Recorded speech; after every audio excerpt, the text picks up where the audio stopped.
శివుడు తన శరీరానికి బూడిద ఎందుకు రాసుకుంటాడో మీకు తెలుసా? ఒకసారి భూలోకంలో కొంతమంది మనుషులు ఒక పాడిని మోస్తూ వెళ్తుండగా గుంపులో ఉన్న ప్రజలందరూ రామ్ రామ్ సత్యహే అని నినాదాలు చేస్తూ ఉన్నారు.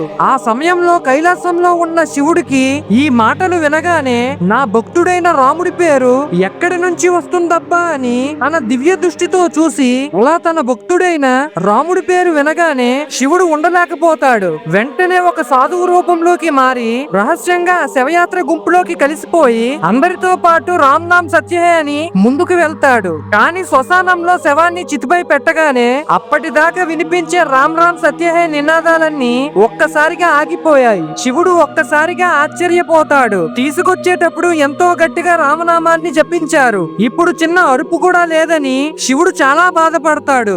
ఇంతలో అక్కడికి వచ్చిన వ్యక్తిని ఆపి, అయ్యా, ఇంతకు ముందు వరకు రామనామాన్ని ఎంతో గట్టిగా జపించారు కదా, ఇప్పుడు ఎందుకు మౌనంగా ఉన్నారని అడగ్గా దానికి ఆ వ్యక్తి నవ్వుతూ, శవం కాలిపోయింది కదా, ఇంకా ఎవరి కోసం రామనామాన్ని జపించాలి, పని అయిపోయింది, బయలుదేరు అని అంటాడు. శ్మశానం నుండి అందరూ వెళ్ళిపోతారు. కానీ శివుడు మాత్రం బూడిదైపోయిన శరీరం దగ్గర కూర్చొని, ఈ శవం వల్లే కదా నేను ఇక్కడి వరకు వచ్చాను, దీని వల్లే కదా నా రాముడి పేరు వినిపించింది, ఈ శవం నుంచి మిగిలిన బూడిద ఎంతో పవిత్రమైనది అని బూడిదను ఆ మహాశివుడు ఒంటికి రాసుకుంటాడు. ఫ్రెండ్స్, ఓం నమ శివాయ అని కామెంట్ చేయండి.